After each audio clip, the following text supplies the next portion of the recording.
નમસ્કાર, આપ જોઈ રહ્યા છો આઝાદ મીડિયા લાઈવ। આજ રોજ ભરૂચ જાડેશ્વર ખાતે આવેલ સર્કિટ હાઉસ ખાતે પ્રદેશ અધ્યક્ષ અને ડેડિયાપાડાના એમએલએ દક્ષિણ ગુજરાતના કાર્યકારી અધ્યક્ષશ્રીને ભરૂચ જિલ્લાના પાર્ટીના કાર્યકર્તાઓ સાથે મિટિંગ કરી સંવાદનું આયોજન કર્યું હતું, જેમાં પાર્ટી કાર્યકર્તાને કામગીરીની સમજ આપી નવી નિમણૂક અંગે અને આગળની કામગીરી કઈ રીતે કરવાની, લોકો સાથે સંપર્કમાં રહી જનતાના કામો ઉકેલવા એવા એમએલએશ્રીએ જનતાની વચ્ચે રહી કામગીરી કરી રહ્યા છે અને જનતાનો આવકાર ખૂબ જ મળી રહ્યો છે। બુદ્ધિજીવી લોકો એમના કામથી ખૂબ પ્રભાવિત થયા છે અને ડેડિયાપાડા ખાતેના કાર્યાલય પર પણ લોકો કામગીરી માટે લેખિત મૂકી જતા હોય છે અને તેમના કામ પણ ખૂબ સરળ અને સરસ રીતે થઈ રહ્યા છે। રિપોર્ટર નિકુંજ રોહિત, પ્રતિનિધિ કિરણભાઈ પરમાર, આઝાદ મીડિયા લાઈવ, ભરૂચ।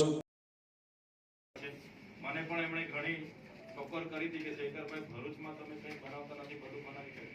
મેં કીધું સાહેબ એકવાર તમે પણ આવો, આપણે બધા મિત્રોને મળીએ, એમના પરથી બધા પરથી સર્વાનુમતે નામો માંગીએ અને એમને આપણે નિમણૂક આપીએ।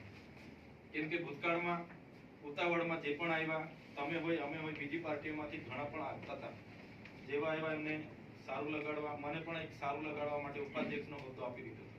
એવા ઘણા હોદ્દા પણ હતા તે વખતે ને કેપેસિટી આપણી એટલી હોય ના, તો એવા ઘણા હતા। તો આ વખતે તો આપણા પર થોડો સમય છે, પ્રદેશ અધ્યક્ષ આપણી મધ્ય છે, તો તમે આજે કાં તો કાલે ચર્ચા કરીને અમને આ ભરૂચ લોકસભાના ઇન્ચાર્જથી લઈને બૂથ સમિતિના પ્રમુખ સુધીની યાદી તમે સર્વાનુમતે જેની જે કાર્યક્ષમતા છે, જે વ્યક્તિ બૂથ સમિતિનું સુધી દોડી શકે, સમય આપી શકે, તો બૂથ સમિતિના પ્રમુખ આપણે બનાવી શકીએ। જે વ્યક્તિ તાલુકા લેવલનું સંભાળી શકે છે એને તાલુકા લેવલની જવાબદારી આપણે આપીશું। જે આખો ભરૂચ જિલ્લો, મારા પર સમય છે, ગાડી ઘોડા છે, હું ભરૂચ જિલ્લો આખો સંભાળી શકું છું, બધા લોકો સાથે હું ફરી શકું છું, તો એ ભરૂચ જિલ્લા કક્ષાના હોદ્દા, પ્રમુખ હોય, મહામંત્રી હોય, ઉપપ્રમુખ હોય, સહમંત્રી હોય, એ પણ આપણે આપવા તૈયાર છે। પણ હોદ્દા, કાર્યક્ષમતા, જે વ્યક્તિ પોતાની કેપેસિટી પ્રમાણે આપણે હોદ્દા લઈને બેસવાનું નથી, હવે કામ લેવાનું છે।